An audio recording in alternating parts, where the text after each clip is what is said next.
السلام علیکم ورحمۃ اللہ وبرکاتہ۔ صلو علی الحبیب صلی اللہ علی محمد صلی اللہ علیہ وآلہ وسلم۔ رضائے الہی چینل میں آپ سب کو خوش آمدید کہتے ہیں۔ اللہ عز و جل سے دعا ہے کہ اللہ عز و جل آپ سب پر اپنا خاص کرم فرمائے، آپ سب کو دونوں جہانوں کی بلائیاں عطا فرمائے، خوشیاں عطا فرمائے، ہر دکھ اور تکلیف سے محفوظ رکھے۔ اللہ عز و جل بے اولادوں کو نیک اور صالح اولاد عطا فرمائے، بے روزگاروں کو اچھے سے اچھا روزگار عطا فرمائے، اور اتنے بھی مسلمان بیمار ہیں، پریشان ہیں، کسی بھی پریشانی میں ہیں، اللہ عز و جل اپنے خاص فضل اور خاص کرم سے ان پر اپنا خاص کرم فرمائے۔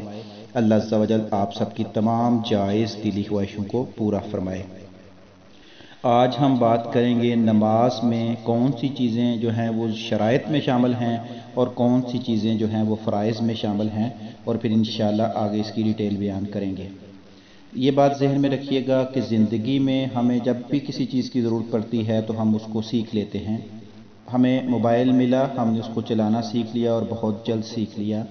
ہمیں کار ملی چلانے کے لیے یا موٹر سائیکل ملا تو ہم نے اس کو سیکھ لیا، احسن طریقے سے سیکھ لیا تاکہ ہم اس کو اچھے طریقے سے چلا سکیں۔ تو یہ نماز جو ہے یہ ہم پر فرض ہے، اور دن میں 5 دفعہ نماز ادا کرنا ہر عاقل بالغ مسلمان پر فرض ہے۔ تو جب ایک چیز اللہ عز و جل کی طرف سے فرض ہو گئی تو اس کا علم حاصل کرنا بھی ہمارے لیے بہت ضروری ہے۔ تو اس لیے آپ لوگوں سے التجا ہے کہ اللہ عز و جل کی رضا کے لیے علم دین حاصل کریں اور نماز کے یہ مسائل اچھے طریقے سے سیکھ لیں اور ان کو اپنے ذہن میں بٹھا لیں، کیونکہ ایک کام جو آپ نے دن میں 5 دفعہ کرنا ہوتا ہے وہ صحیح اور احسن طریقے سے آپ کر سکیں۔ نماز کی شرائط میں سب سے پہلے یہ ہے کہ شرط ہے کیا چیز؟ شرط جو ہے اس کا وجود پر کوئی شے موقوف ہو، وہ شے کی حقیقت سے خارج ہو، یعنی شرط جو ہے جو جس کے وجود پر کوئی شے موقوف ہو اور وہ شے کی حقیقت سے خارج ہو۔ مثال کے طور پر آپ نے ایک نوکری پہ لیے اپلائی کرنا ہے تو اس کے لیے سب سے پہلے آپ کچھ فارم فل کرنے ہوتے ہیں۔ یہ فارم فل کرنا اس نوکری کی شرائط میں شامل ہے، اور نوکری جو ہے وہ اس کو کر لیں کہ وہ فرض ہے، یعنی کہ آپ نے نوکری حاصل کرنی ہے تو اس کے لیے آپ نے پہلے فارم فل کرنے ہیں۔ یہ فارم وغیرہ فل کرنا اس کی شرائط میں شامل ہے۔ اگر آپ فارم وغیرہ فل نہیں کرتے، ڈائریکٹ جا کے نوکری مانگتے ہیں تو نوکری نہیں ملے گی۔ آگے ہے فرض۔ فرض وہ چیز ہے جو کسی چیز کی حقیقت میں شامل ہو اور اسے رکن بھی کہتے ہیں، یعنی مثال کے طور پر آپ نے نوکری حاصل کرنی تھی تو نوکری ہو گئی فرض، اور جو اس کے ڈیٹیل تھیں اس سے پہلے فارم فل کرنے تھے، تمام کوالیفیکیشن پوری کرنی تھی، وہ ہو گئی شرائط۔ یہ دنیاوی لحاظ سے ایک مثال ہے۔ دینی لحاظ سے مسائل یہ ہے کہ فرض وہ چیز ہے جو کسی چیز کی حقیقت میں شامل ہو اور اسے رکن بھی کہتے ہیں۔ اب فرض اور شرط میں کیا فرق ہے؟ کسی شے کے شرط اور فرض دونوں اس کے لیے ضروری ہوتے ہیں۔ فرق یہ ہے کہ شرط شے سے باہر ہوتا ہے اور فرض چیز کے اندر ہوتا ہے۔ دنیاوی مسائل سے اگر اس کو دیکھیں تو مثال کے طور پر نوکری حاصل کرنی ہے تو نوکری جو ہے وہ اندر ہے، اور اس کی جو ڈیٹیلز ہیں جو آپ نے چیزیں فراہم کرنی ہیں وہ باہر ہیں، وہ شرط ہو گئیں، اور نوکری حاصل کرنا فرض ہو گیا۔ اس لیے جو چیز جو ہے وہ کسی شے کے شرط اور فرض دونوں اس کے لیے ضروری ہوتے ہیں۔ فرق یہ ہے کہ شرط جو ہے وہ شے سے باہر ہوتی ہے اور فرض جو ہے وہ چیز کے اندر ہوتا ہے۔ اب نماز کو پڑھنے کے لیے، نماز کی درست ادائیگی کے لیے اس کی 6 شرائط ہیں۔ اگر آپ کی یہ 6 شرائط میں سے ایک بھی شرائط مس ہو جاتی ہے، ایک بھی شرط مس ہو گئی تو آپ کی نماز شروع ہی نہیں ہوگی۔ تو جب شروع ہی نہیں ہوگی تو آگے نماز ادا ہی نہیں ہوگی۔ ان 6 جو شرطیں ہیں ان میں پہلے نمبر پہ ہے طہارت، یعنی پاکیزگی حاصل کرنا۔ دوسرے نمبر پہ ہے ستر عورت۔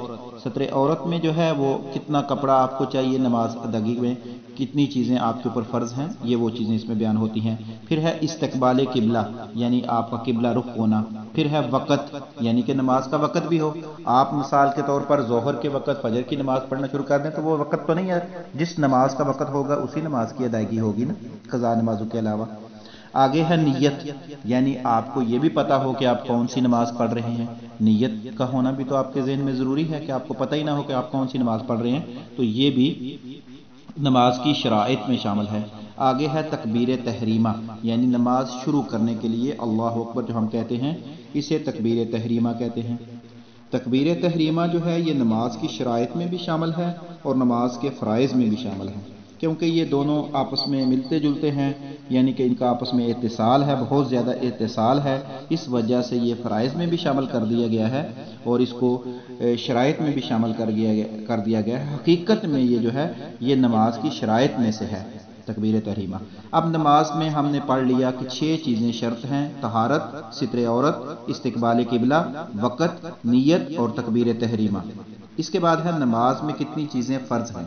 نماز میں 7 چیزیں فرض ہیں: تکبیر تحریمہ، قیام یعنی کہ کھڑا ہونا اگر آپ اس کی استطاعت رکھتے ہیں، قرات یعنی تلاوت قرآن مجید کرنا، اور رکوع یعنی رکوع کرنا، سجدہ کرنا، قاعدہ اخیرہ کرنا یعنی التحیات کے لیے جسے ہم بیٹھتے ہیں اسے کہتے ہیں قاعدہ اخیرہ، اور آخر میں جو بیٹھتے ہیں ایک قاعدہ اولا ہوتا ہے، ایک قاعدہ اخیرہ ہوتا ہے۔ اس کے بعد ہے خروج بالسنی، یعنی جو ہم نماز میں سلام پھیر کر نماز سے خارج ہوتے ہیں وہ اس کا خروج کرنا بھی، یہ بھی نماز کے فرائض میں شامل ہے۔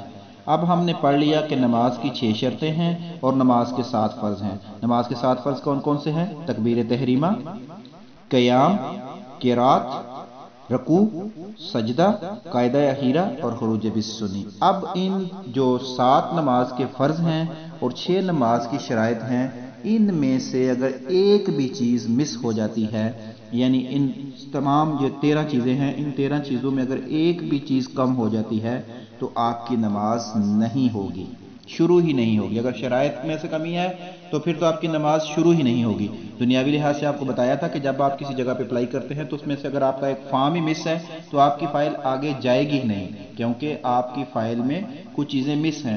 جب چیزیں مس ہیں تو فائل آگے جائے گی نہیں۔ اسی مثال کو اپلائی کرتے ہوئے نماز کے اوپر اس میں جو شرطیں ہیں ان میں سے اگر کوئی شرط رہ جاتی ہے تو آپ نماز کی طرف جا ہی نہیں سکتے، کیونکہ آپ نے ابھی تک شرائط کی پوری نہیں کی۔ اب آپ نماز میں داخل ہو گئے، لیکن نماز میں داخل ہونے کے بعد آپ نے جو ہے فرائض میں سے کسی چیز کو چھوڑ دیا، اگر آپ قیام نہیں کرتے یا سجدہ نہیں کرتے یا قاعدہ اخیرہ نہیں کرتے تو پھر بھی آپ کی نماز جو ہے وہ شروع نہیں ہوگی، یعنی کہ نماز ہوگی ہی نہیں، کیونکہ اس میں فرض رہ گیا۔ اس لیے نماز کی شرائط اور نماز کے فرائض کا علم ہونا ہمارے لیے بہت ضروری ہے۔ انشاءاللہ عز و جل آگے ان کی ہم آہستہ آہستہ آنے والے ویڈیوز میں اس کی ڈیٹیل بیان کریں گے کہ آخر طہارت کیا ہے، ستر عورت کیا ہے، یہ ان تمام چیزوں کی آگے ڈیٹیل بیان کریں گے۔ اس سے یہ ہوگا کہ آپ آسانی سے ان مسائل کو سمجھ سکیں گے۔ انشاءاللہ عز و جل ہم کوشش کریں گے کہ 5-6 ویڈیوز میں نماز کے یہ جو ضروری مسائل ہیں یہ آپ تک پہنچا دیے جائیں۔ اللہ عز و جل سے دعا ہے کہ اللہ عز و جل ہمیں صحیح معنوں میں علم دین سیکھنے کی توفیق عطا فرمائے۔ آپ لوگوں سے بھی التجا ہے کہ یہ مسائل خود بھی سیکھیں اور اپنے بچوں، اپنے عزیز و اقارب کو بھی سکھائیں۔ دین کا پیغام دوسروں تک پہنچانا یہ ایک بہت بڑی نیکی ہے۔ تبلیغ کا کام کرنا انبیاء کی سنت ہے۔ اس دنیا میں جتنے بھی انبیاء آئے ہیں ان سب نے دین کی تبلیغ کا کام کیا ہے، تو اگر آپ دین کی تبلیغ کا کام کرتے ہیں تو اس کا مطلب ہے کہ آپ انبیاء کی سنت پر عمل کرتے ہوئے دین کے پیغام کو عام کر رہے ہیں۔ تو آج کل کے اس دور میں بہت ہی آسان ہو چکا ہے دین کا پیغام آگے پھیلانا، لیکن سب سے ضروری ہے کہ دین آپ کے اخلاق سے، آپ کے کردار سے بھی نظر آنا چاہیے۔ سب سے پہلے ہم نے اپنے آپ کو بدی کرنا ہے۔ سب سے پہلے ہم نے یہ دیکھنا ہے کہ کیا میرا کردار اتنا روشن ہے کہ میں کسی کو دین کا پیغام پہنچاؤں۔ اگر میرا اپنا کردار ہی ٹھیک نہیں ہے اور مجھ میں انسانیت ہی نہیں ہے تو پھر بات پہنچانی آگے بہت مشکل ہوتی ہے۔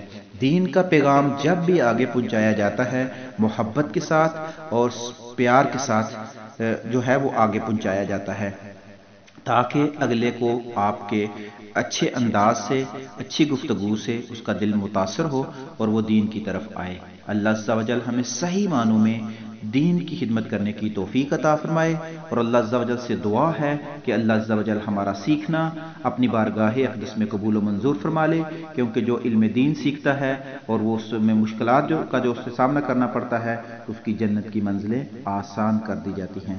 اس لیے آپ لوگ خوب دل لگا کر ان تمام چیزوں کو آہستہ آہستہ سمجھنے کی کوشش کریں، اور اگر اللہ پاک آپ کو توفیق دے تو آپ ان چیزوں کو لکھ لیں، ایک دفعہ یاد دہانی کر لیں۔